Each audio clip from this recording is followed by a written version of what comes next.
今日過嚟福田呢邊玩，而家喺東海繽紛天地附近。嗱，講真，感覺福田呢邊嘅路呢，真係比羅湖闊落好多，路邊綠化都好唔少，附近都係一啲高樓大廈啦，比起羅湖時尚現代化好多啦。下面呢條就係深南大道，由南山一路貫通去到羅湖，成條路徑長，兩邊大廈又高又有型。行到一半回頭望望，發現呢度望落去幾好睇。深南大道好似一條銀河咁，兩邊車水馬龍，夜晚應該仲叻。咁今日要去探嘅店同樣都唔差，就喺前面呢座大廈裏面，好似係位於大廈頂樓，視覺效果應該唔錯，馬上上去睇睇。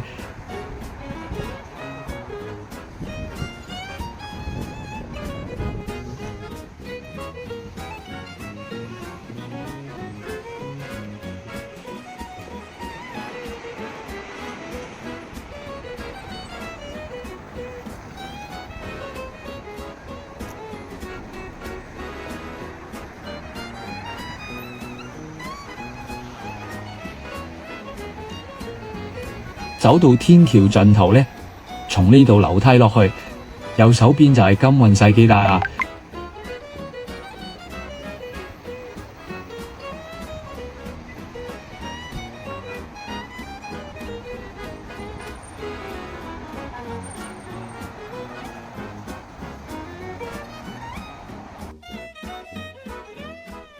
水會就喺大廈26樓。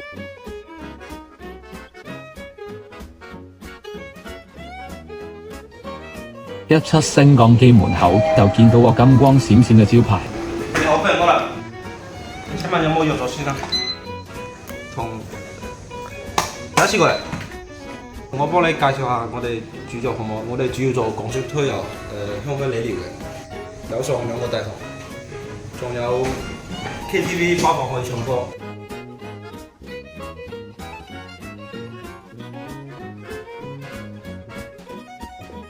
拎完手牌就準備去沖涼啦。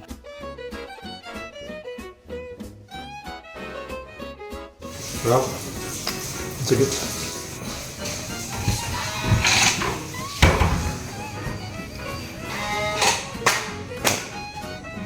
咁依家環境就一般般，啲木門都有啲甩皮甩骨嘅感覺，可能都用咗有一段時間。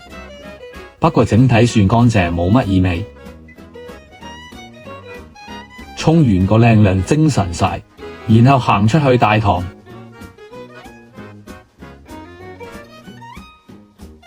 大堂唔算多人，可能我嚟得比較早。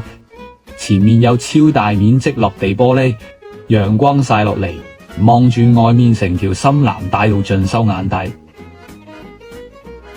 對面就係東海國際公寓，部長話對面呢棟公寓有唔少香港明星投資同住緊。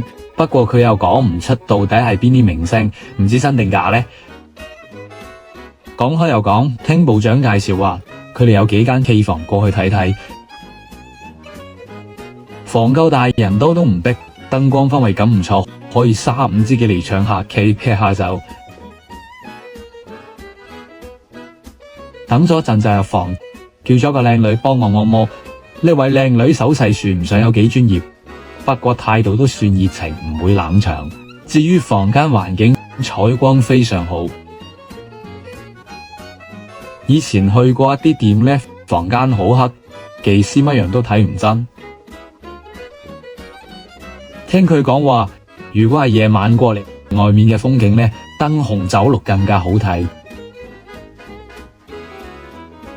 今次嘅分享就到呢度啦。各位師兄記得關注我頻道，等我可以繼續同大家分享多啲資訊。